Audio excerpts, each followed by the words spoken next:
MP. Let's now try and connect again with Tina Bokuchava, who is the Georgian MP, leader of the largest opposition party in Georgia. She was speaking to us from outside the Georgian Parliament. You can see it right there in the background, but sadly interrupted by very loud tannoy announcements. Tina, I'm hoping that we've managed to get you in a better spot.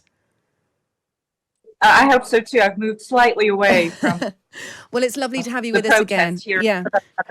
You've been talking to us, Tina, about your concern of the pro-government thugs and the violence that is being elicited there on the streets. And I know that your colleague, Dmitry Chukovany, was set upon. So just give us a description on how politicians, and here is someone who is part of your party, just describe the kind of treatment they're getting. Yes, Dmitry Chukovany, who is a member of our party, a very active and prominent member.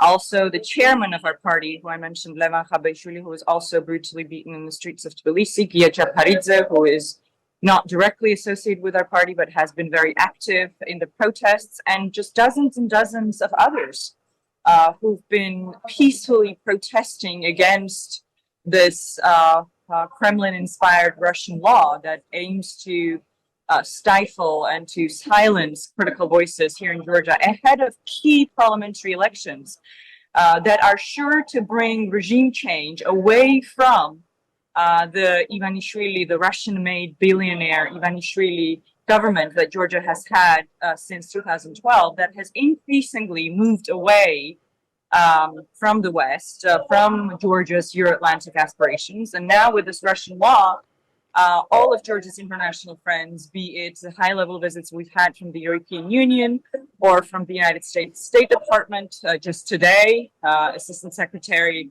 Jim O'Brien was here in Georgia.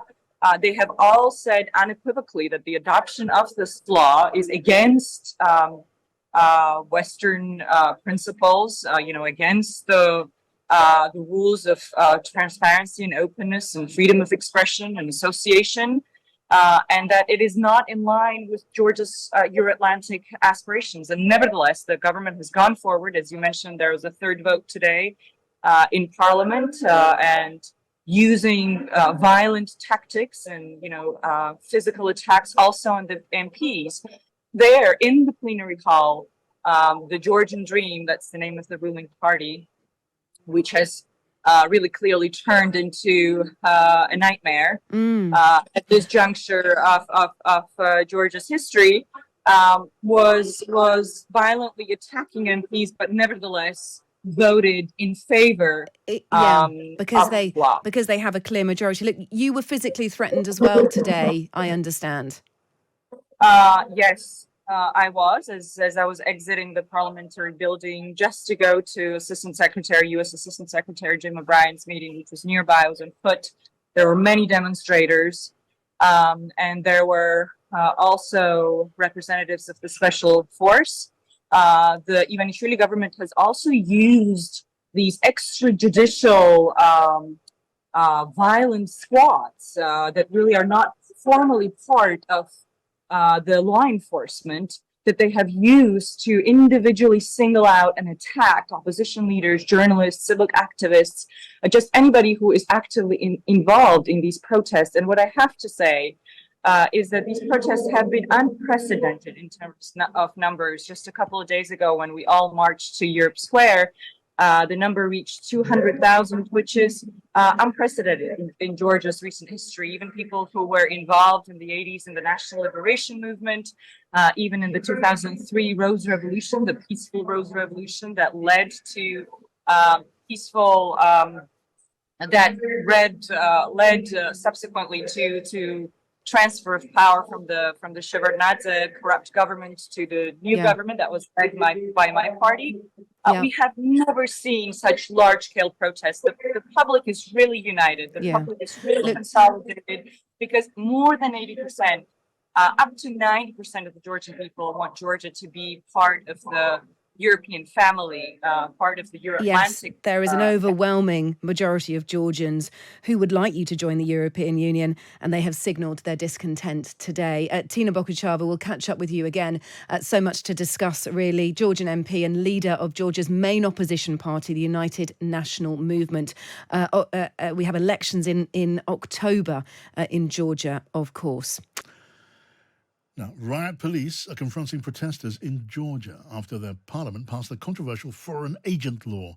There have been weeks of street protests that have since escalated after the passing of that bill. The tension was seen inside the parliament today. Here's the moment. MPs from the governing party reacted angrily to an opposition deputy accusing them of selling Georgia out to Russia.